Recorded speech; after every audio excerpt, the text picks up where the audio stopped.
Okay, so Bruno, take it away. Okay, so while you finish entering, good night, everyone. I'm Bruno Lasso. Sorry, there's. Can I ask everyone to mute yourself?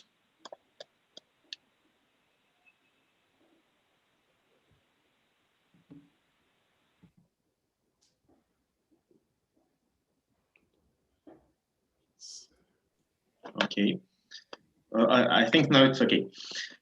So good night, everyone. I'm still hearing me. I don't know.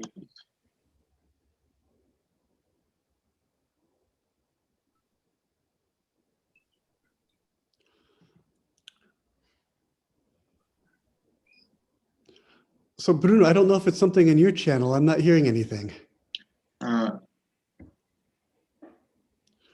I think you were muted. Now you can talk.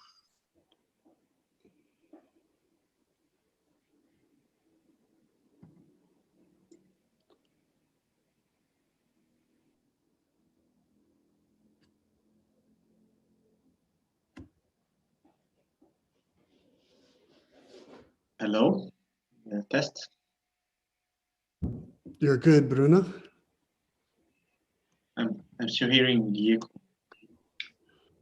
Camila, are you hearing the echo also, or just Bruno? It's Bruno.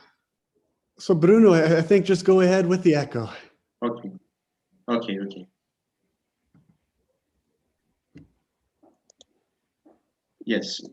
Sorry for the confusion. So good night again, everyone. I'm Bruno Lastorina from Instituto Caminho do Meio. Boa noite, todo mundo. Eu sou o Bruno Lastorina, do Instituto Caminho do Meio. Before we start, Camila will give some technical advices for everyone that is here on Zoom. If you are on YouTube, you just keep watching. Então, a Camila vai dar uns recados, especialmente para quem quiser ouvir em português. Então, Camila. Boa noite, todo mundo. Se você estiver ouvindo em português e precisar de tradução, você pode ir em Interpretation ou Interpretação, onde tem um globinho no canto direito inferior, e clicar em português. E aí você vai ouvir a interpretação em português. No celular, você tem que ir nos 3 pontinhos. And for English speakers, if you need interpretation when Lama is speaking Portuguese, then you need to join the English channel.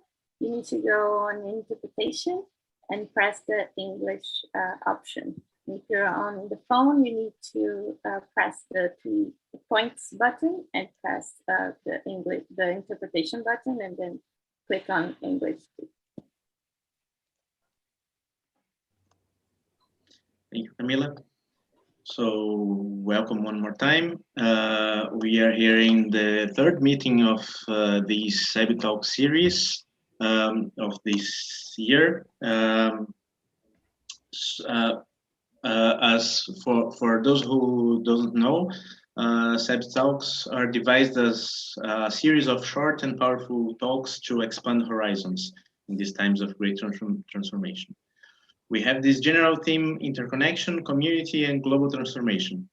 It is a joint initiative from CEBB, a network of Buddhist centers and communities around Brazil, and Instituto Caminho do Meio, an institution committed to promote dialogues, activities, and actions for inner and outer transformation. So in this season, we have 4 talks, always between an invited person, invited leaders from different parts of the globe, and our host and master, Lama Padma Samten. So today we are receiving Roshi O'Hara from New York. And also together with the talks, we are running a small emerging college with young people who want to engage in social change and social transformation. So to present our guests, I will pass the word to our mediator, Andrés Hernandez. Thank you, Bruno. Bem-vindo a todos e todas. Welcome, everybody. And congratulations, Bruno, presenting when you're hearing your own echo. That must be very difficult. So you did it. But, it takes a lot of people to put together an event like this. So before we get started, I really want to thank a few people who this couldn't possibly happen without. And I think perhaps one of the central people is our wonderful simultaneous translator, Marcos Teles, who is translating the Portuguese. Thank you so much, Marcos. And he jumped in at the very last minute today. So an extra thanks to Marcos. And we've heard from Bruno Lastorina, who does so many things behind the scenes. And we have a technical and team that does just about everything, including Ana Nerochetko, Camila Amui, Rafael De Paula, and also on the technical advising us is Lucas Arcanjo. And we are super thankful as well to the Mandala Gestor of CEBB and the entire Sangha.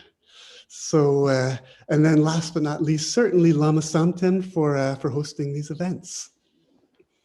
And I'm seeing in chat a couple questions about translation. Estou vendo no chat algumas questões sobre tradução. Se você quer tradução no português, se está com qualquer problema, só escreve no chat e Bruno vai responder. Então, só escreve no chat e milagres vai acontecer. So, with this, it is my real privilege to introduce Roshi O'Hara.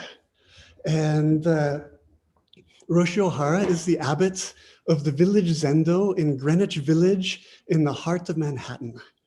And I've had the wonderful opportunity to visit the Zendo just a few times.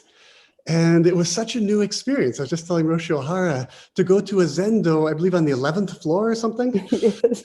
and take the elevator up 11 floors to a little loft in Greenwich Village. So a very different Zen. And I think a lot of people feel that your Zendo is really this refuge, within everything that Manhattan is. Yes. So many people might know that Roshi O'Hara is a founding teacher of the Zen Peacemakers family, along with her own teacher, Bernie Glassman.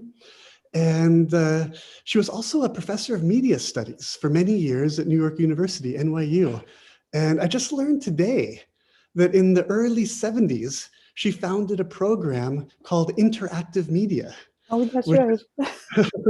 Which is quite prescient. That I'd like to know, after at some point, how on earth did you know what was coming? And we're already talking about interactive media in the early 70s. I think I was just beginning to interact, much less with interactive media. And anyway, she worked in media studies for many years. And so she brings a very interesting view of media studies to Dharma. And she also brings the view as an activist. That she was an activist starting in the 1960s with many of the movements, particularly the women's movement and feminist movements, but many movements of the 60s. And then well through the 80s as the AIDS crisis hit New York and into the present. And so the village Zendo continues to be very much informed by a strong social justice, social service perspective. So it is my great pleasure to pass the floor to Roshi O'Hara for today's CEBB talk. And I can't believe I've done this again. I didn't write the title down, but I think I've got it. The Intimate City, Community and Transformation. Is that right? That's right. Wonderful. So thank you so much, Roshi O'Hara. Oh, thank you, Andreas. So lovely. What a wonderful intro. I've almost forgotten my media studies, so it's great that you bring that up. Also, greetings to Lama Samten. It's an honor to meet you. And it's wonderful the work that you do in Brazil. Thank you. And also to all of you who are studying and concerned with the questions of these times, the difficulties of these times. How can we live on this globe? How can we care for the earth, transform our communities, to a healthful and harmonious whole for the well-being of all, the poor, the angry, all of us. How do we find an intimacy with our world and with our communities? An intimacy with the earth itself. So my question is, how do we make a skillful transformation to a more healthy world? And my first question is this a mere dream? Or is it a possibility? So I would ask you to consider with an open heart the possibility. So I'm speaking to now. I actually put on my headset so that there wouldn't be any feedback, and there are all these children playing outside in this little park that's outside where I live. And I'm fortunate in New York City. It's this tiny little park. But I can walk through it every morning on my way to the Zendo. And I can feel the trees and the shrubs around me. I hope you can do that too, wherever you are. And I wonder sometimes what the land was like many centuries ago. Was it abundant with ferns and cherry trees? Maybe wild ginger, I heard, grew here 600 or 700 years ago. Apparently there was wild geranium that went up the trees. And I think it makes me think of the native peoples who lived here. We know of the Lenape, who were here when the Europeans arrived. But also there were many others before. Groups and groups of people that crossed the Bering Straits and walked all the way down to Brazil.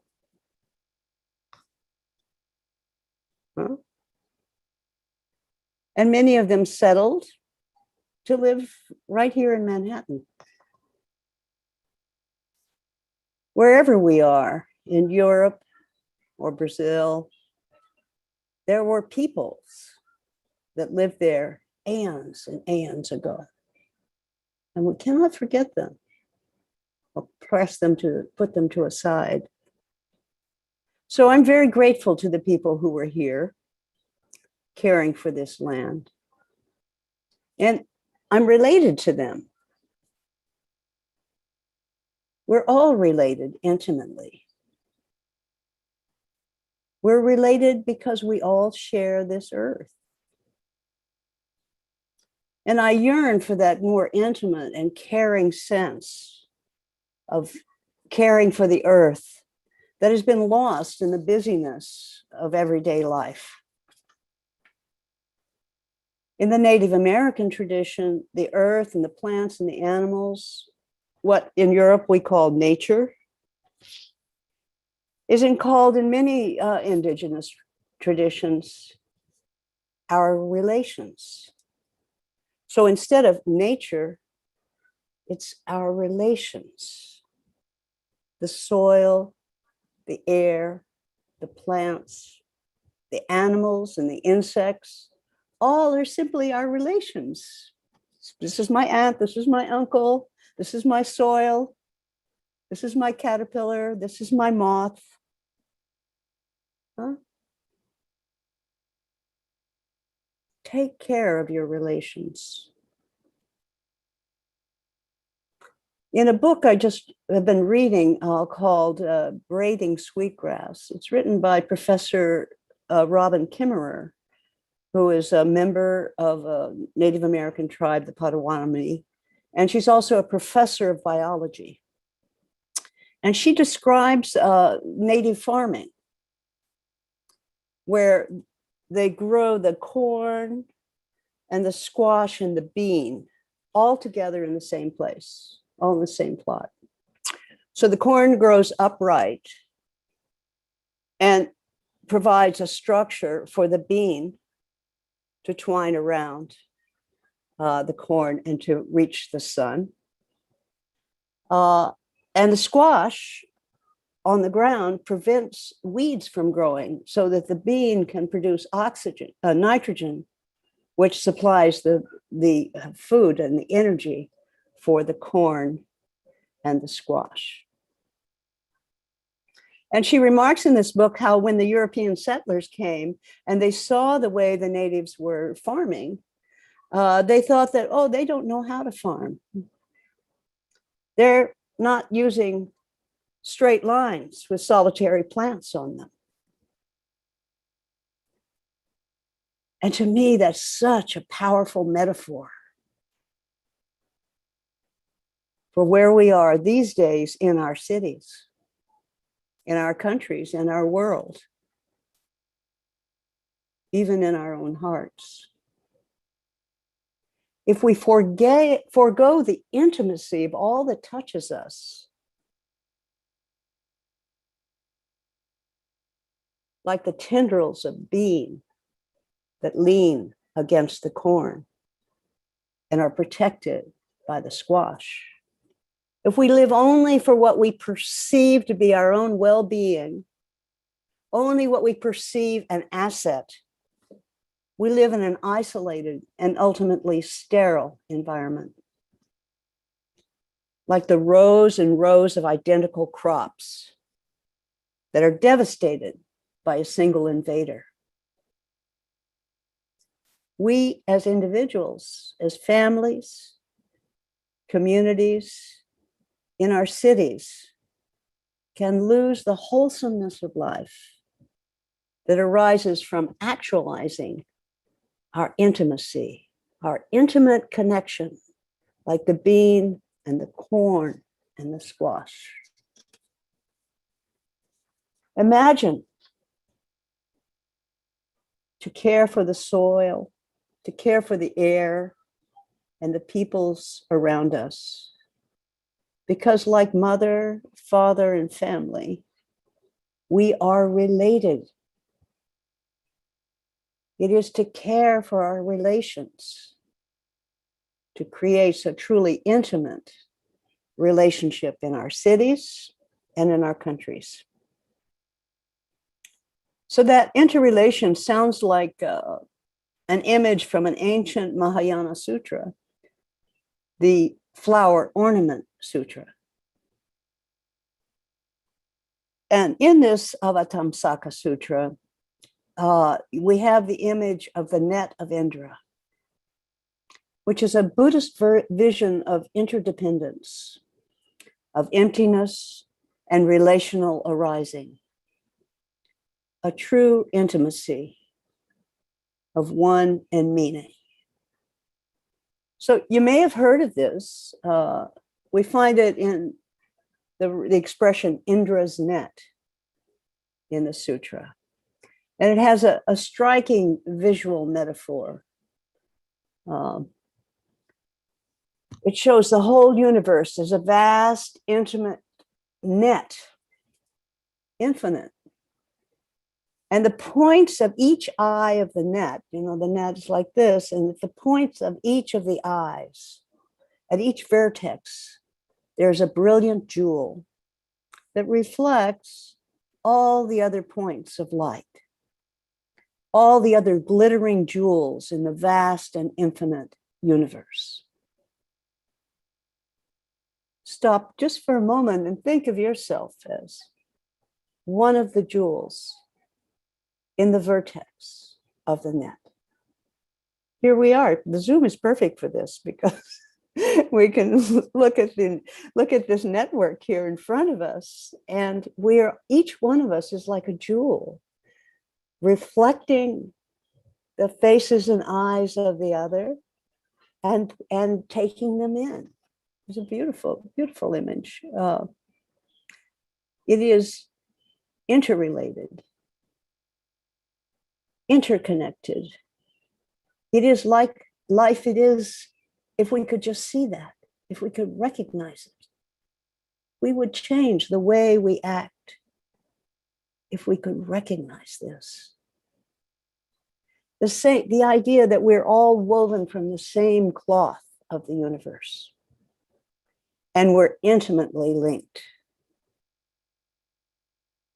It's a Buddhist notion, indeed, a Mahayana Buddhist notion. But it appears in spiritual and philosophical texts in many other traditions.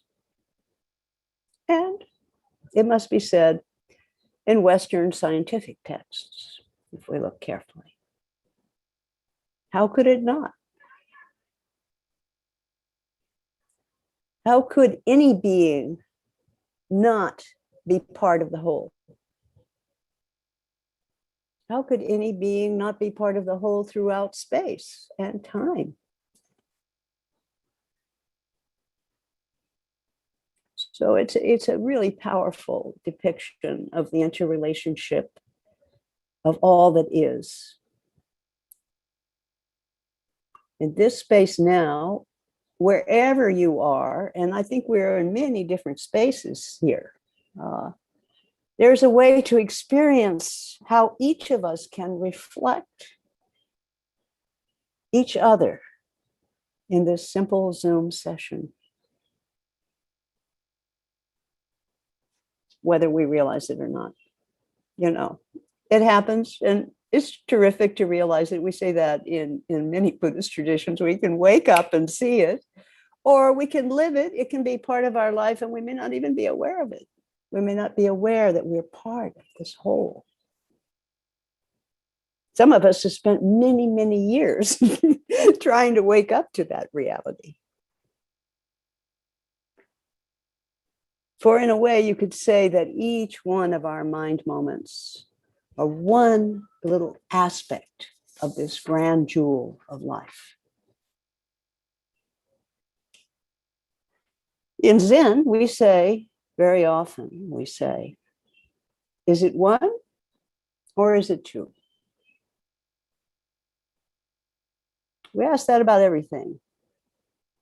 I asked about myself, is it one or is it two? Ask it about you and me. Are we one? We're one Zoom group? Or are we many?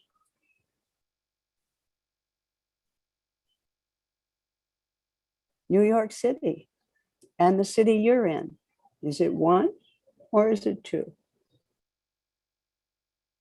The Earth and the other planets, is it one or is it two? Or is it both one and two? Some wise guy will ask, is it neither one nor two? But it's our attempt to make sense of life. Because our life only makes sense when we recognize our intimacy with everything that is. And that relational view, seeing that we're linked utterly to everything, makes us realize that we are responsible for it all. Yeah, it's on us. Those of us who are alive today, it's what we have to do. So it's not complicated. It's just, oh my gosh, it's on me during this lifetime to make a difference, to reach out, to be intimate.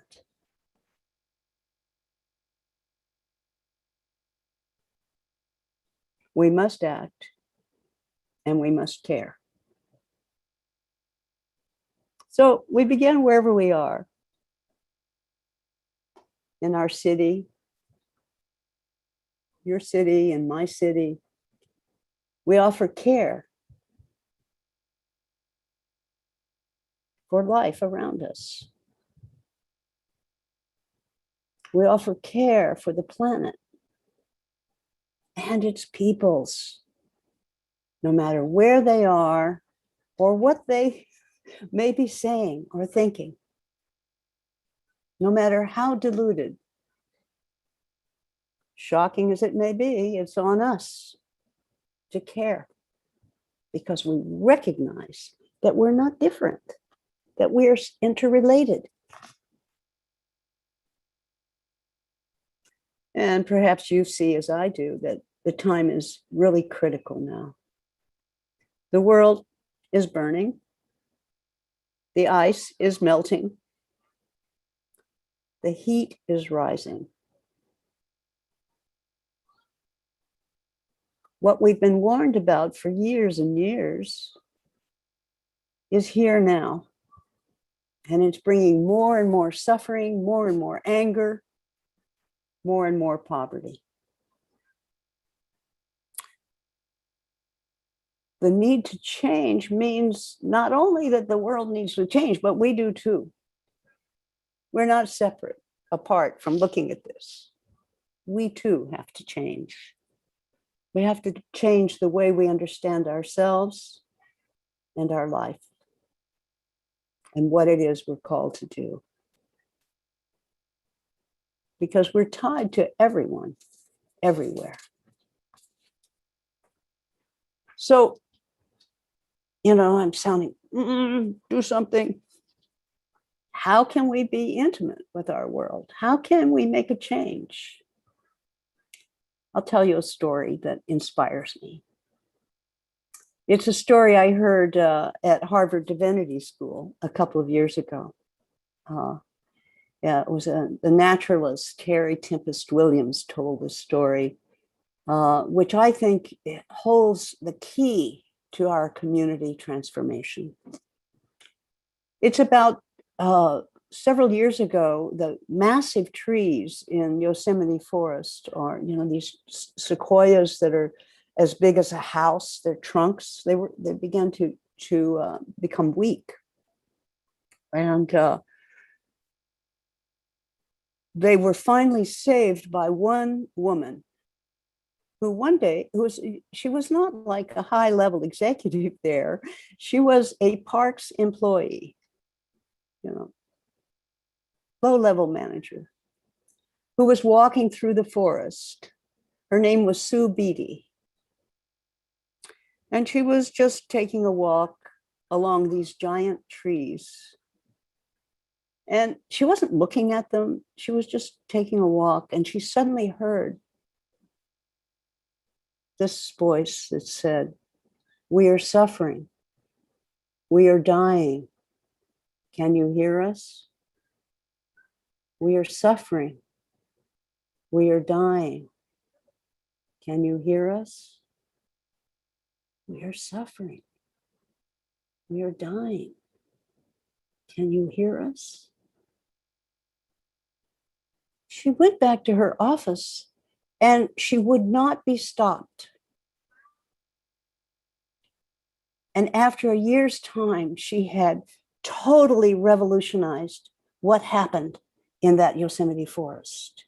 They tore up all the parking lots and all the refreshment stands, and they cleared all the concrete and everything away so that the sequoias, it's only now being understood by botanists and biologists that underneath the earth, the whole thing is happening. Everything is talking to one another. And if there's concrete, they can't breathe. So it was the first great restoration project in this country. And it saved these giant sequoia trees. And what struck me about it was the intimacy that it reveals. A solitary walk among some old trees. An openness to be present. Somehow a single parks employee was able to open herself to the intimacy that is always available to us when we simply open our hearts and minds. She allowed the trees to teach her. Can we do that? Can we allow the circumstances of today to teach us? How do we do that? Isn't it, first of all, to simply pay attention to the world, to the earth, to the science, to the people, to be open to listen to what is needed, the economy of the people in the country next door. We're called to care and act. We need to listen to our city and to the city next door and the city over there. We're called to slow down enough to appreciate the way the natural earth is talking to us, to listen to the air, the water, the trees, the grasses, the peoples, to listen to the cries of the cities, in all the cities in this planet, and to the poor and the angry and the misunderstood. We're called simply because we're part of it. We're like a jewel in that vast net of Indra. Our actions shine and reflect each on the other. We encourage one another to transform suffering. We're called to pay attention and to realize our intimate relationship with all of life. We must act. We must act. So later, we'll have time to talk about this. And I'm anxious to hear from all of you what your thoughts and feelings and intentions are in terms of how we can care for the suffering people, the suffering cities, and our own great earth.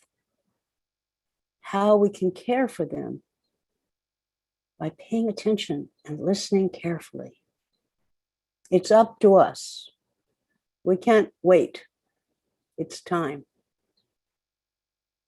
I have a verse for you.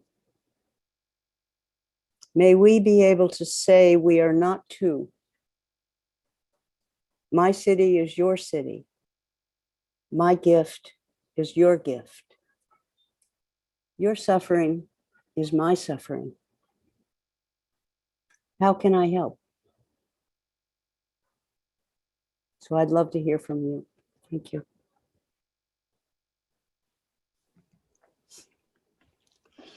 Thank you so much, Roshi O'Hara. And please join me with exploding ice cream cones or claps or whatever digital way you'd like to. Hands. Thank you. Thank you for listening. Thank you so much, Roshi O'Hara. And now it's really exciting to move into the second portion of our evening and to invite Lama Samten to join in conversation. And Camila, I've lost my spotlight here. Would you be able to spotlight both Roshi O'Hara and... there we go. Great. And I believe that most people here, both here on Zoom or on YouTube, probably are familiar with Lama Samten, but I imagine there are a few people who are not. So Lama Samten was actually a Zen practitioner of many decades.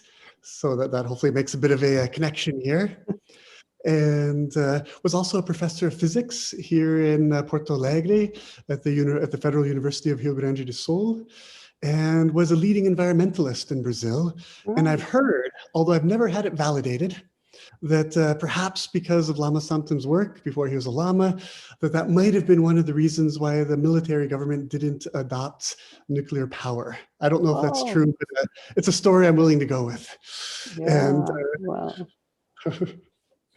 and so, of course, today Lama Samten leads the CEBB network of CEBB villages and practice centers around Brazil.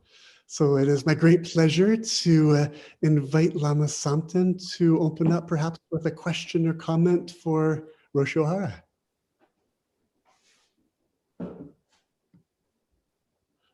And I think you're muted, Lama.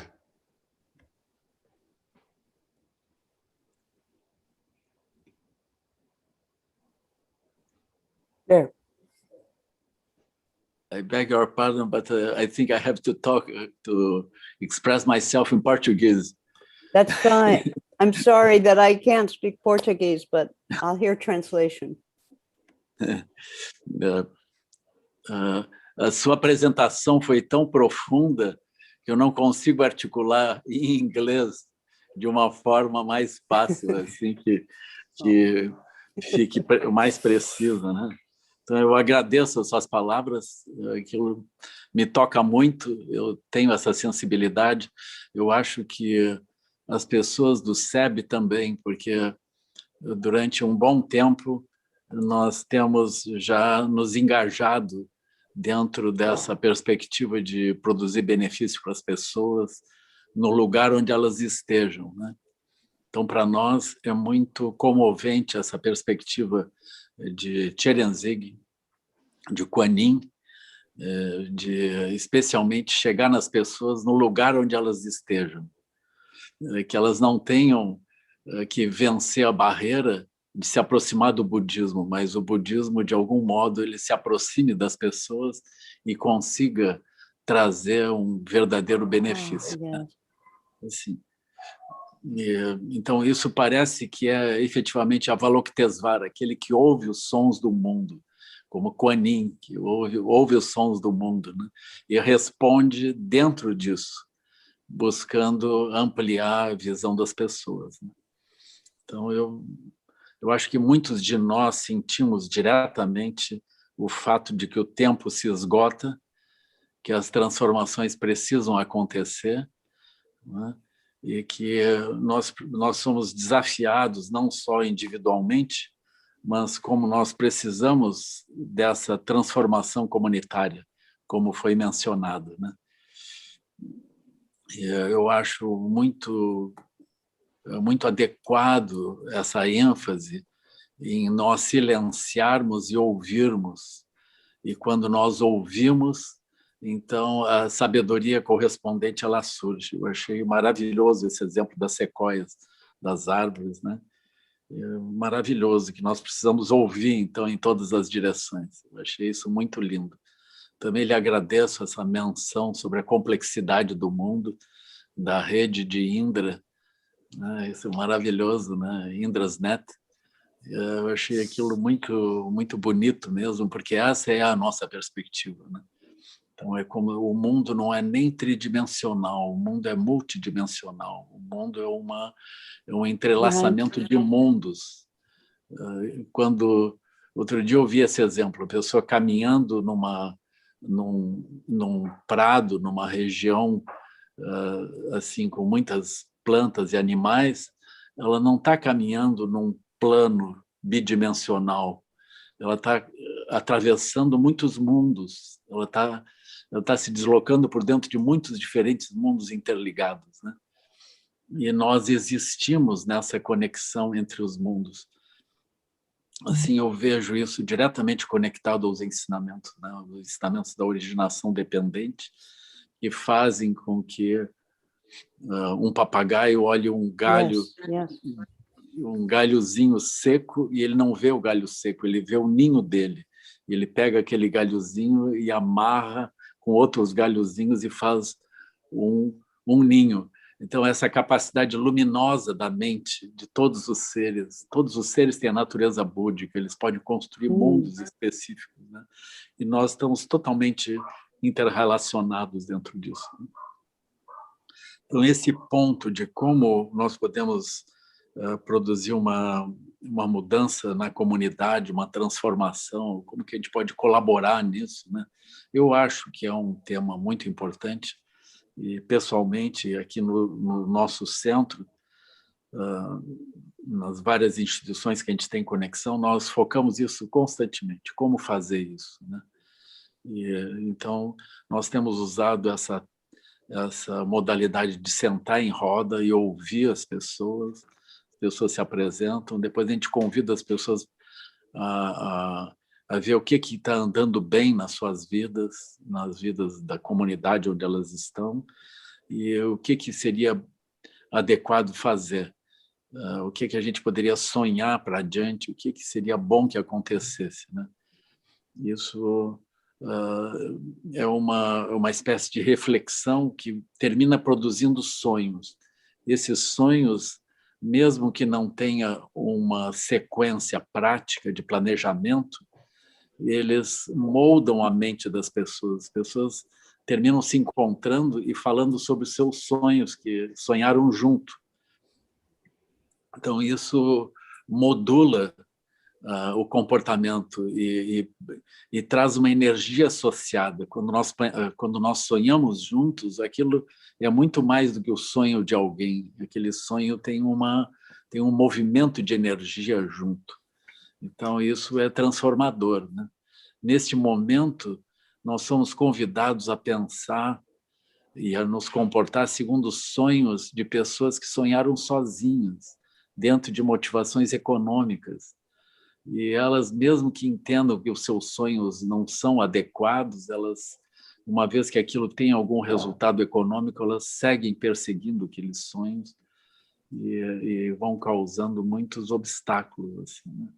Então, eu acredito que a nossa capacidade de ver que o mundo pode ser construído, o mundo é luminoso, a nossa mente constrói os mundos, do mesmo modo que os animais constroem mundos, que as plantas constroem mundos, e nós nos relacionamos, é um pensamento revolucionário, porque nós estamos sendo colonizados dentro de visões que vão nos retirando essa liberdade, como se a gente tivesse sempre que se filiar a alguma coisa que alguém já pensou.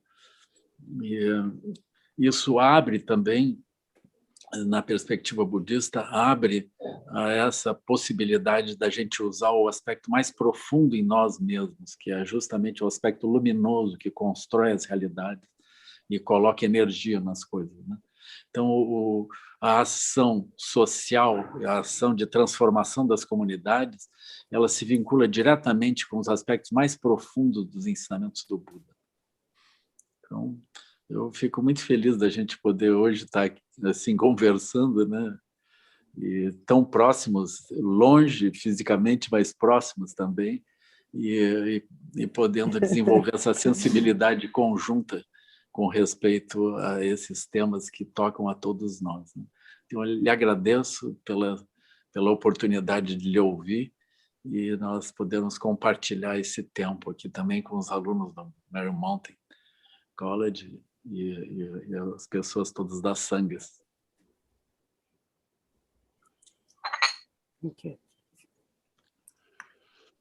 And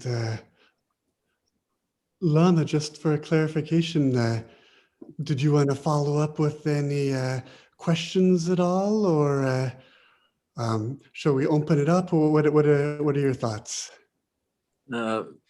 Eu gostaria de ouvir a Roshi sobre os métodos que ela pode ter desenvolvido, ou que ela pode ter aprendido, ou que ela esteja usando justamente no que diz respeito à transformação da comunidade, né? Transformação das comunidades. Okay. So I was so struck by your description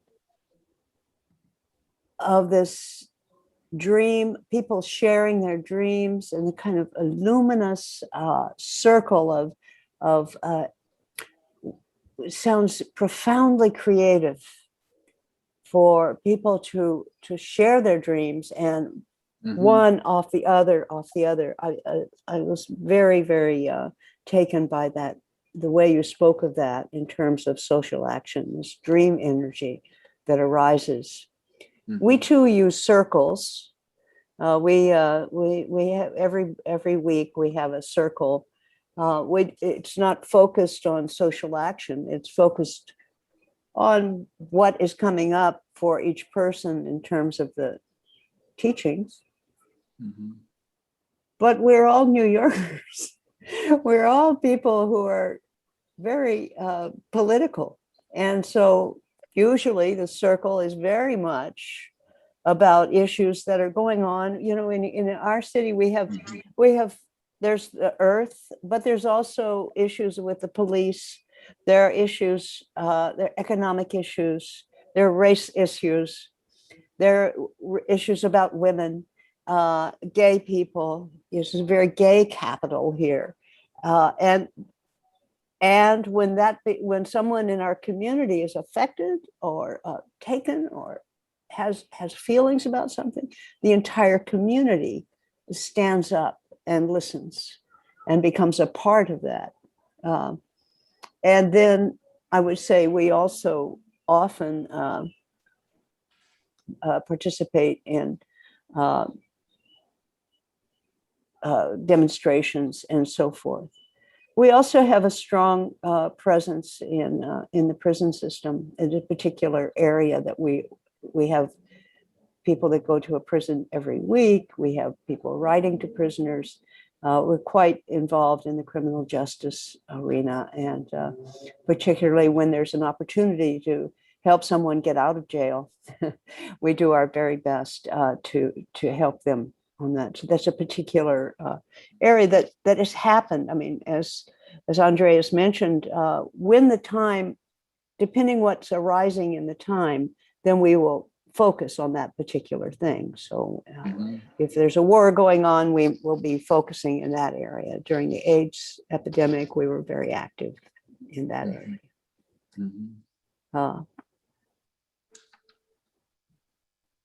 Alguns anos atrás, eu tive contato com a descrição do trabalho do Isan Dorsey, Street Zen. Do you remember? Isan Dorsey. Isan Dorsey. Yeah. Yes. Yes, he was a wonderful man. Yes. Yeah. And he founded a beautiful hospice in San Francisco. Yes. That's yes. And some of my, during that time, we sent people there to study with him and how to work with in the hospice there.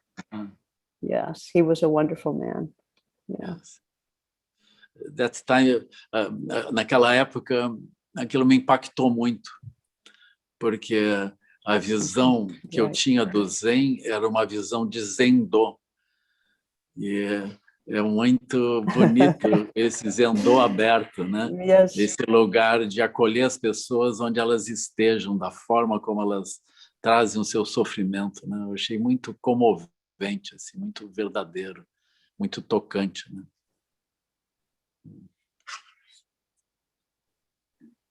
Yes, I would say that during the AIDS epidemic, that was when I decided to leave the university and cut my hair and to spend myself full time on this project of helping people to calm themselves enough to see where they can be of service to others, because it is the Bodhisattva path. It is the path of caring for others, is what I was talking about today, and what your dream circles evoke in me is the sense of the creation of the Bodhisattva energy, the Bodhisattva spirit that arises. It's just beautiful.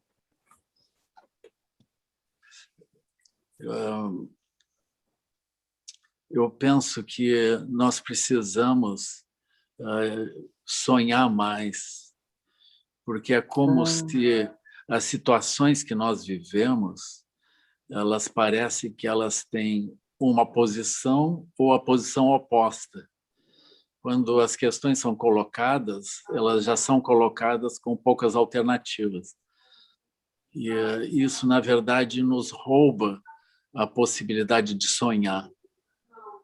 Então, eu acredito que é muito importante também ouvir as pessoas que pensam muito diferente de nós, que são oposição para nós. Essa foi a experiência que eu tive no período da luta contra as centrais nucleares aqui no Brasil. Então, até hoje, as pessoas não entendem bem esse movimento, que é um movimento de dar voz àqueles que pensam diferente de nós, dar voz àqueles que são inimigos, num certo sentido. Porque quando eles falam, eles revelam também para eles mesmos o tamanho do argumento deles. Quando eles se expõem a falar, eles se expõem a ouvir também, publicamente. Então, naquele tempo, que era um tempo do regime militar no Brasil, nós fizemos isso dentro do parlamento. O parlamento não tinha poder, mas ele podia convidar a conversas. Então, isso foi muito útil, assim, porque ficou muito claro. E aquilo foi publicado na imprensa, porque também era algo oficial, podia ser publicado. Isso transformou a mente das pessoas. As pessoas começaram a se opor à energia nuclear. Eu acredito que, nesse tempo, nós precisamos dar voz a essas pessoas. Aqui no Brasil, o presidente que nós temos hoje, ele foi eleito sem nenhum debate, ele não fez um debate público. Houve uma polarização raivosa e as pessoas eram sim ou não. Então, foi uma espécie de uma eleição sem nenhum tipo de discussão. Ninguém sabia como que eles pensavam de fato. Né? Nós estamos pagando até hoje o preço alto disso. Né? Então, é necessário que em cada lugar a gente tenha essa capacidade de sentar em roda, pensar e ir resolvendo os problemas de cada lugar. Assim. Sim, eu fico super feliz de lhe ver convidando as pessoas a olhar as questões da sociedade, né? Isso realmente é muito importante, essa transformação da comunidade e de ouvir, né? E de se manter ouvindo. Eu fico impactado com essa sua visão, assim, fico muito feliz.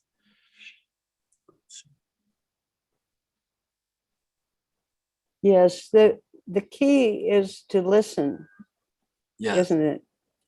It is so, all of us, even those of us who think that we're very, very calm and ready, when someone begins to speak and it's coming from a place that we don't agree with, it is very hard to listen. And that's why listening to the plants around us and listening to what's around us teaches us how to be solid enough in ourselves to be able to hear an opinion that we don't agree with. Yes. Otherwise, it becomes like the craziness that we have in some media now, where it's just these lines of people talking in just one way, and no one is listening to the other. And they're not, and no one even agrees on the definition of a word like nuclear. You can at least you can agree on that, but I mean, we have so many particular issues and words that people don't even know what they're talking about because they're not listening. Yes. Yeah. Essa audição, ela tem que ser permanente, porque hoje a gente ouve e forma algum conjunto de ideias. Em uma semana, em um dia, a gente ouve outras coisas e tudo tem que mudar. Então, é um processo de contínua mudança. É um processo de uma inteligência permanente. Esse processo, ele gera verdadeira democracia. Ouvir gera democracia. A democracia não é algo que a gente precisa votar e ficar rígido e impor sobre todos, mas a gente precisa ouvir a todos, né? O Buda, ele fala sobre isso, né? Fala sobre os tempos de degenerescência, Yes. como que vão surgindo as milícias e vão surgindo os assaltos, a insegurança, e como que as pessoas vão predando umas às outras. E ele diz da importância de ouvir as pessoas, de acolher cada um e não deixar ninguém desprotegido, né? Como que é necessário manter um olho de cuidado sobre cada pessoa, assim, cada ser, né? É assim. Yeah. As we're coming to the end of our hour, can I invite both of you, Lama Samten and Roshi O'Hara, to maybe share any last words? Well, listening to Lama Samten, I just kept feeling the bodhisattva spirit arising in me, or the sense of the realization that sharing our dreams together is the first step in our being able to go to action. But we can't stay with just the dream. We have to make the dream real. And what does that is our own recognition of ourselves as a bodhisattva. This is my job. This is why I'm here on this earth at this time. And, you know, we can become confused by society's views of what is important. But working with the dream, I think, is a key. I love that idea, Lama Samten.